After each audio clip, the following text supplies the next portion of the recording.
moi, je m'appelle David, j'ai 48 ans.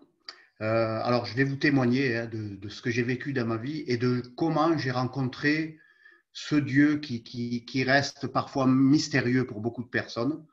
Donc, moi, j'ai grandi dans un petit village d'Italie jusqu'à l'âge de 8 ans. Puis, je suis venu en France. Et en France, donc, il y a eu quand même un déracinement par rapport à ce départ-là. Et en France, mes parents étaient d'arrière-plan catholique, donc je suis allé au catéchisme, j'ai suivi l'enseignement, j'ai fait des communions, et je ne vais pas vous mentir, je n'ai pas cru à tout ça. Je ne croyais pas euh, tout ça. Donc, j'ai décidé de laisser tomber, d'abandonner un peu, d'aller à l'église et tout ça. Et puis, j'ai pris un appartement, je suis parti. Et là, c'est parti un petit peu en n'importe quoi, parce que je me suis mis à sortir, à faire la fête, à fréquenter des gens qui n'étaient pas fréquentables. J'ai fait aussi des délinquances. Euh, et je fumais beaucoup de cannabis à cette époque-là, parce que j'étais dans une dépression. Et petit à petit, cette dépression, elle m'a amené à vouloir me tuer. J'ai essayé de me tuer 2 fois. Et donc là, suite à ça, ben, j'ai été interné. Je suis allé en psychiatrie. Donc, je suis resté quelques temps dans l'hôpital. Et puis, je suis sorti de là, je me suis un peu remis, j'ai un peu redécollé. En 2000, donc, j'ai rencontré la mère de mes filles, avec laquelle je me suis marié. Donc là, on s'est marié, j'ai été chef d'entreprise, on a eu 2 enfants, on a fait construire une maison. Tout marchait bien, mais il restait ce passé qui pesait un petit peu toujours et qui fait son travail. Donc là, j'avais tendance à nouveau à faire un peu l'apéro et voilà. Et donc, j'étais pas bien, j'étais dans ma peau. Alors, je jouais le rôle de quelqu'un qui était père, mari, propriétaire, chef d'entreprise, mais au fond de moi, j'étais quelqu'un de malheureux. En fait, j'étais quelqu'un qui souffrait. Et en 2000, donc, il m'est arrivé quelque chose de particulier. C'était le jour de mon anniversaire. Donc, je me suis rendu compte que j'étais un pécheur parce que j'essayais de paraître quelqu'un de bien vis-à-vis des autres et vis-à-vis de moi-même aussi. Mais je me suis aperçu que ce n'était pas vrai tout ça. Je jouais un rôle, mais j'en avais pas vraiment conscience. Et j'ai compris que j'étais quelqu'un qui était un pécheur, qui commettait des péchés. Et que ma conscience, elle pesait, elle était entachée. Je me suis vu tel que je suis, en fait. Et 4 ans ont passé.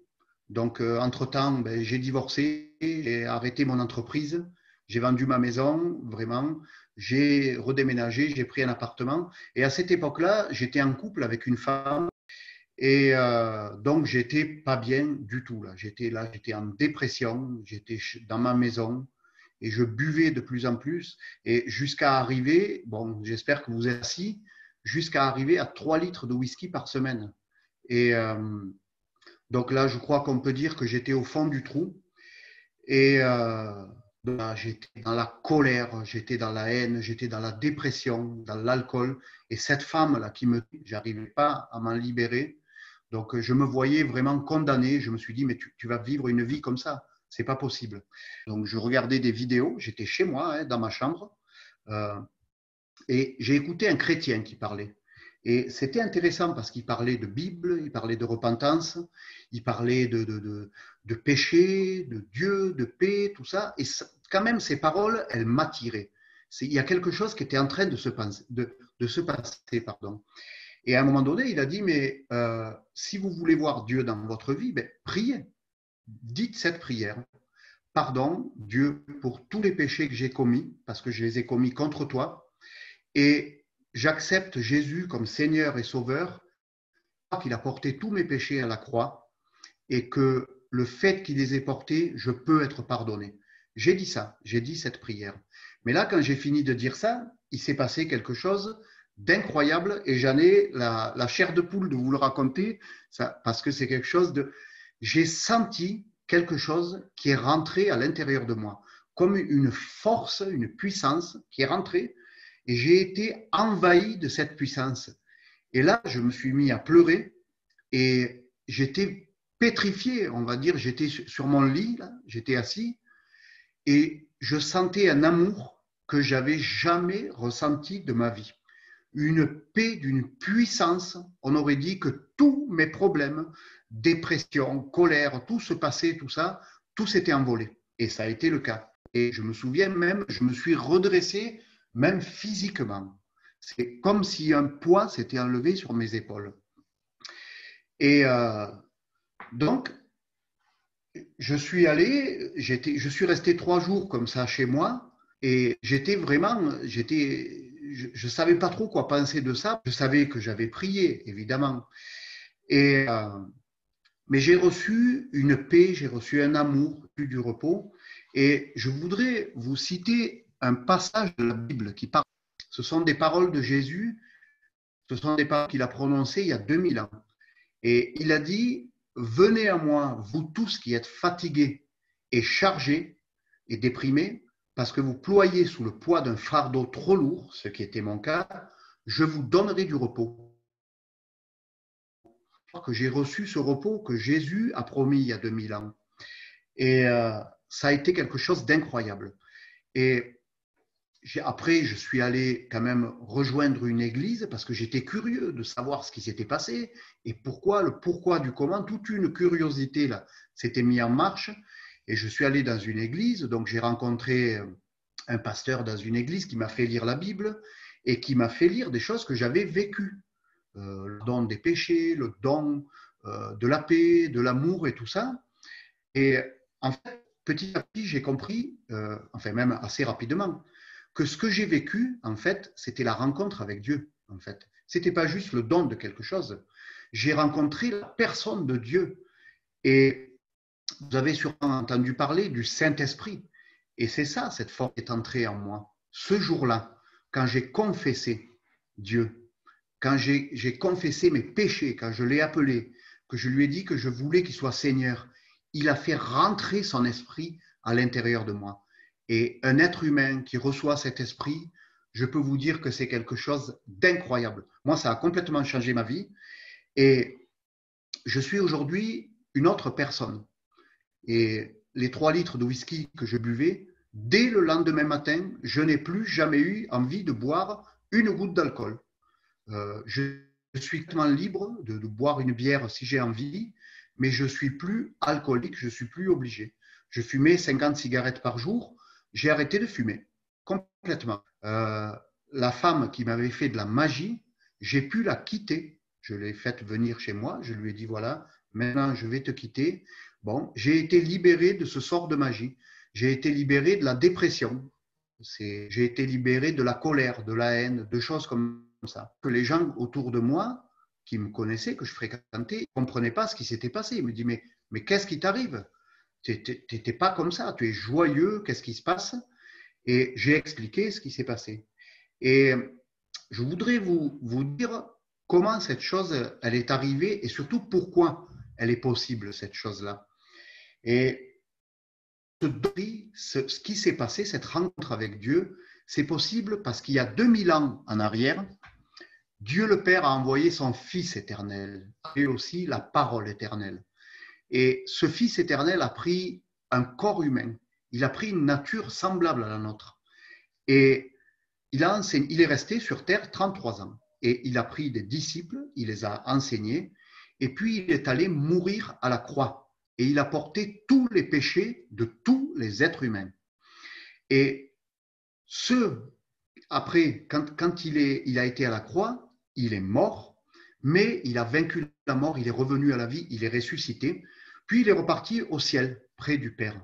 Et il nous a laissés seuls. Il nous avait promis d'en retrouver ça. Je ne vais pas vous laisser seuls, je vais vous envoyer le consolateur, l'Esprit de vérité, appelé aussi l'Esprit Saint. Et les personnes qui acceptent de se repentir de leurs péchés, qui font appel à ce Dieu, même s'ils ne le connaissent pas, il n'y a pas besoin d'être initié, d'être parfait. Non, on peut l'appeler de là où on est. Vous pouvez prier dans votre voiture, dans votre salle de bain, à votre travail, où vous avez envie. Vous pouvez parler à ce Dieu parce qu'il est partout, il vous entend et je peux vous dire qu'il attend votre prière même. Et les personnes qui confessent donc leurs péchés et qui veulent vraiment le recevoir, ce Dieu, mais il se passe quelque chose. Moi, c'était le 8 mai 2016 que ça s'est passé Et je vous redis encore une fois avec vraiment toute ma force que ça a été quelque chose d'incroyable. Et encore aujourd'hui, je vis une autre vie. D'ailleurs, ça, elle appelle ça la nouvelle naissance. À 44 ans, il m'a été accordé de vivre de nouveau, de redémarrer une vie. Donc, j'ai redémarré une vie. Souvent, il y a des très mauvaises compréhensions sur ce qu'est la vie chrétienne. Les personnes, souvent, s'imaginent qu'un chrétien, c'est quelqu'un qui passe ses journées à genoux, à prier, à allumer des bougies, des choses comme ça. Non, un chrétien, c'est quelqu'un qui entretient une relation avec Dieu, une communion avec Dieu. C'est quotidien et c'est une communion qui est à double sens parce que Dieu répond d'une manière ou d'une autre quand on lui parle. Il est avec nous, il est avec moi depuis ce 8 mai 2016 et je veux juste vous donner un tout petit témoignage. Et l'autre jour, par exemple, j'étais sur un travail, sur mon lieu de travail et je discutais avec quelqu'un qui me dit « mais j'ai une sciatique terrible, j'ai mal au dos » et il se tordait de douleur. On voyait que c'était quelqu'un qui avait mal. Et moi, je l'ai entraîné un petit peu à part et je lui ai dit, écoute, j'ai dit, moi, je suis chrétien et des fois, je prie pour des personnes et j'ai vu des personnes guérir. Est-ce que tu aimerais que je prie pour toi? Il m'a dit oui, sans hésiter. Donc là, j'ai prié pour lui sur le lieu du travail, comme ça. Et il a instantanément guéri. La douleur est partie immédiatement. Et des témoignages comme ça, je pourrais vous en donner des centaines. Et c'est ça la vie chrétienne finalement, c'est d'être en communion avec Dieu et de l'aimer de si et d'aimer les autres. Ça, c'est ce que le Seigneur Jésus a dit. Et je voudrais finir ce témoignage par vous dire que si vous ne savez pas trop, si vous doutez, si vous ne savez pas si ce Dieu existe finalement, si tout ça c'est bien vrai et tout ça, mettez-le au défi. Mettez Dieu au défi. Asseyez-vous dans un endroit, tout seul, personne ne vous verra, personne ne pourra faire de commentaires, et dites, voilà, Dieu, si tu existes, moi j'ai entendu quelqu'un qui parle de toi, il dit que tu l'as délivré d'alcool, de cigarettes, de dépression, de tout ça, si tu existes, je veux te connaître. Mettez-le au défi, dites-lui même, n'ayez pas peur de lui dire, je te mets au défi de te révéler à moi, et vous verrez qu'il va le faire. Et donc voilà ce que je voulais vous dire.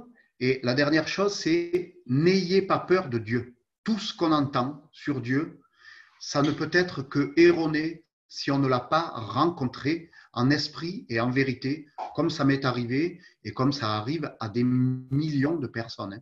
N'ayez pas peur de lui, parlez-lui. Parlez-lui parce que ça n'est pas un Dieu qui fait peur, c'est pas un barbu qui a une trique et qui va vous taper si vous faites des erreurs. Ça, c'est une fausse image de Dieu. Voilà, je vous remercie beaucoup de votre écoute et je souhaite vraiment que vous aussi vous fassiez cette rencontre-là.